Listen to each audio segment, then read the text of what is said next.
tour earlier of the house, and I got to see the kitchen, which was not so neat. What was this? That was cornflakes. Of course it was. Is anyone hungry? Stew? Who cooks? Do you guys cook? Yeah. Okay. Nathan, you cook. Yeah. Nathan does not cook. Does not cook.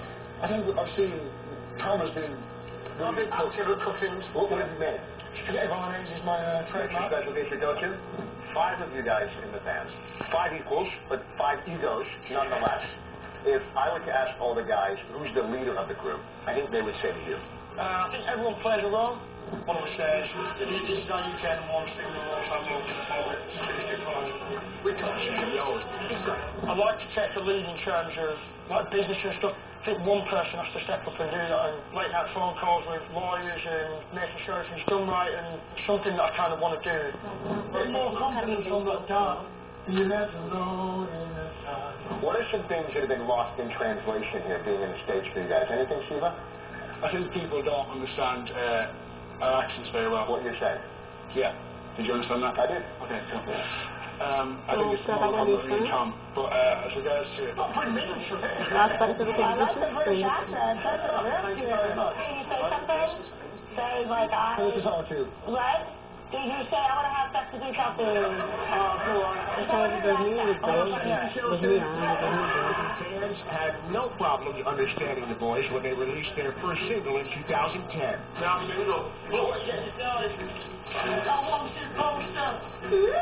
The song, All Time Low, went straight to #1.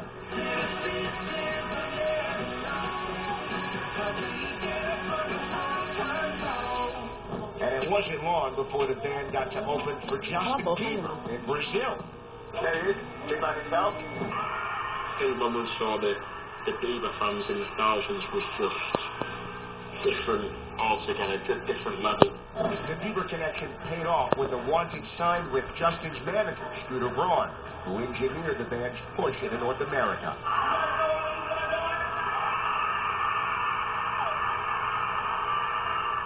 Do you remember the first moment where you felt like we're cracking the U.S., Jack? When we were speaking to some of our radio teams, they were sat there kind of scratching their heads like, we don't know what's happening with this song, but everyone's picking it up and everyone's raving about it. Make you glad you came. The sun goes down, the stars come down, and all that counts is here right now. My universe will never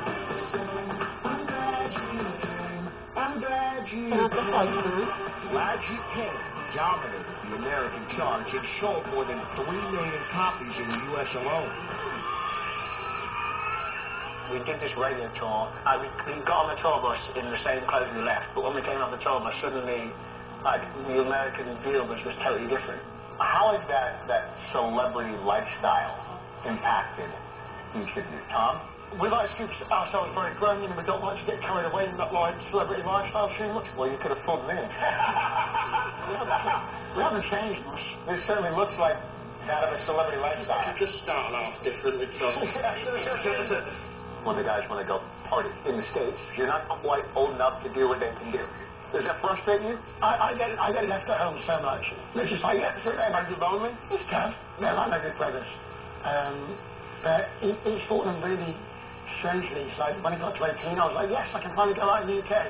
Yes, boys should go to America. I was like, whoa! No, you can't do that to me. Let's go for a beer, boys. Yes. Yes. All good. We'll get you the non-alcoholic beer. Who do you think would have the most difficult time giving up the party, the lifestyle, in a few years? I think it's got to be between these two. Yeah. I don't really see it as giving it up. I think it's just a slow transition into different partying. Like, what's next? Some people are like, I'm young, I should do it. But I think, no, like, adults go out and I'm an adult, right? It's just pick your moments, work hard at the week and look forward to the weekend. I think that's about 2 hours. I'm very, very tired.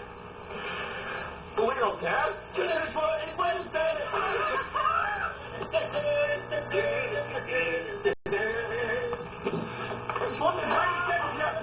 You had a chance to really engage with your fans on social media, and I know you guys do that, and it's important to you. As a matter of fact, you invited some fans here to the house not too long ago to get a chance to meet you.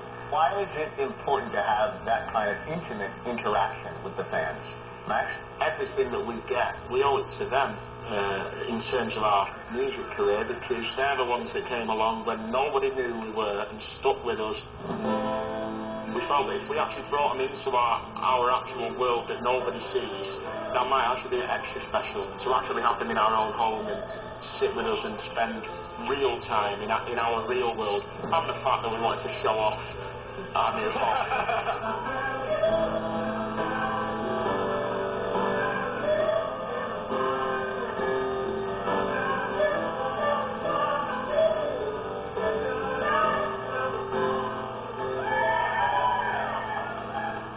What's the strangest thing one of these fans has done to you or given you? Done to you is fine. I was going to say, what can I say? I wanted to give you that option. I had 4 girls. And we'll be right back. I'm trying to break into my hotel room. At like 4 o'clock in the morning. Were they successful? Nearly. Very nearly. They got through the door. They didn't get past the lock. They went after him. They got the TV and left. And like, screw that guy. The TV is huge. And so is me. And they're like, oh, damn, I thought it was Max's room. You're very close to your mom, right? Yeah. You lived at home recently? Well, I still live at home now. Has your mom seen some of the stories that are in the tabloids here? Yeah, I think so. What does she say about it? She sort of tucks at me a little bit, but then she likes it. Like she'll do this little tuck like, and then I'm like, oh come on, mum, and you know it's not all true. Like there's details that aren't true. Beyond the romances, what do you want people to discover or learn about you, or hope they will once they see this show? First of all, I hope that people don't think that I'm a bad person, you know. I do try and make people happy as much as I can. I'm probably not as loud and brash and in your face as people might think. Some stars take themselves seriously. Do you? Collectively, as a player, I don't think we do. I think we take our job seriously, but I think most British people don't. I think we confidence is almost like not a nice thing to have, even though coming out, like, it is. You should be proud of things that you've done. Right. I think that's just okay. What are you most proud of that you've done? Got in the 1-2. Greatest band of all time. And now you just want to stay in? Yeah, this is it. Like when this ends up, I'm going to be working in some grocery store with my album on. Like, this used to be popular, kids. 5 20-something pop stars living in a swanky Hollywood Hills house. Find out if the cameras make them even wilder. Plus, the guys reveal their celebrity crushes and the American food they can't resist. Answers from the Wanted coming up next.